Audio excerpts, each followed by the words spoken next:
Most first-time visitors to the UK don't realise how much their accommodation location affects their trip. The wrong base means longer days, constant travel, and missed opportunities you didn't plan for. So I'm breaking down the 3 best and 3 worst places to stay in the UK and why one city outperforms the rest. Let's start with the worst places to stay in the UK. At number 3, Brighton sits on England's south coast, about an hour from London. And on paper, it sounds perfect. Seaside town, quirky vibe, easy train access. But for first-time visitors, it often disappoints. The beach is pebbly, not sandy, which catches a lot of people off guard, and the seafront feels dated once the novelty wears off. Beyond a short wander, there's surprisingly little to do, unless you're there specifically for nightlife or a local scene. Brighton works well as a day trip from London, but as a base for your UK stay, it rarely justifies the time and cost. It's one of those places that looks better online than it feels in real life. And if that felt underwhelming, this next city causes even more confusion for first-time visitors. Second on my list of worst places to stay in the UK is Birmingham. Birmingham sits right in the centre of England and is often marketed as the UK's second city. But as a place to stay on your first trip, it's usually not the best choice. The city is large and spread out, with no obvious historic core that pulls everything together. There are good restaurants and cultural spots, but you need local knowledge to find them, which isn't ideal if you're visiting the UK for the first time. It feels much more like a city designed for living and working than for sightseeing. When you compare it to some of the better places to stay in the UK, Birmingham almost always loses for short-term visitors. And now, at number 1, the place that creates the most regret, it's Blackpool. Blackpool sits on England's northwest coast and is one of the most polarising places in the UK. For first-time international visitors, it's often a shock, and not in a good way.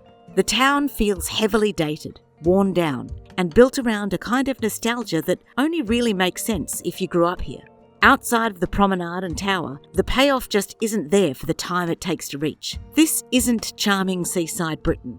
It's loud, tired, and often uncomfortable for visitors who are expecting something completely different. As a base for a UK trip, it's one of the weakest choices you can make. Alright, enough with the rookie mistakes. Now that we've eliminated the worst, it's time to talk about the 3 best places to stay in the UK, starting with a city that is pure medieval magic. At number 3, it's York. York is in the north of England and is one of the most rewarding cities to stay in if you want history without chaos. It's compact, walkable, and packed with medieval streets, city walls, and one of the most impressive cathedrals in the country. The Shambles, a famous medieval street, York Minster Cathedral, and centuries-old pubs all sit within a small area, so you're not constantly relying on transport. It feels atmospheric, calm, and distinctly English without being overwhelming. York is best for history lovers, couples, slower-paced travellers, and it's a great option if you're looking for maximum charm with minimal effort. My hotel recommendations here are the Georgian House for budget travellers, Galter's Lodge Hotel for mid-range stays, and the Grand for opulent luxury. But if you want something more dramatic, with bigger scenery and a stronger sense of place, this next city raises the bar. At number 2, it's Edinburgh. Edinburgh is Scotland's capital and one of the most visually striking cities in the UK. It's built around a medieval old town, an elegant Georgian new town, and a castle that dominates the skyline.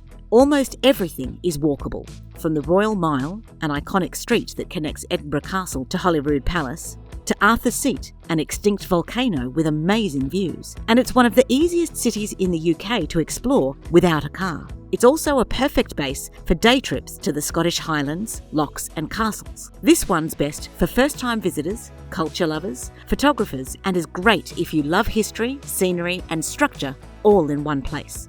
My hotel recommendations in Edinburgh are Castle Rock Hostel for backpackers and budget travellers, Ibis Edinburgh Centre Royal Mile, and Apex City of Edinburgh Hotel for mid-range travellers, and the Witchery by the Castle for luxury travellers. And finally, at number 1, the city that works for almost everyone is London. London sits in the south of England and is hands down the best place to stay if it's your first time in the UK. It's one of the few cities in the world where the hype actually matches the reality. You've got world-class museums, many of them free, iconic landmarks, neighbourhoods with completely different personalities, and you can use London as the hub for your entire trip. Bath, Oxford, Windsor, even the Cotswolds, all are easy day trips without the headache of changing hotels. No other city gives you this level of access and variety.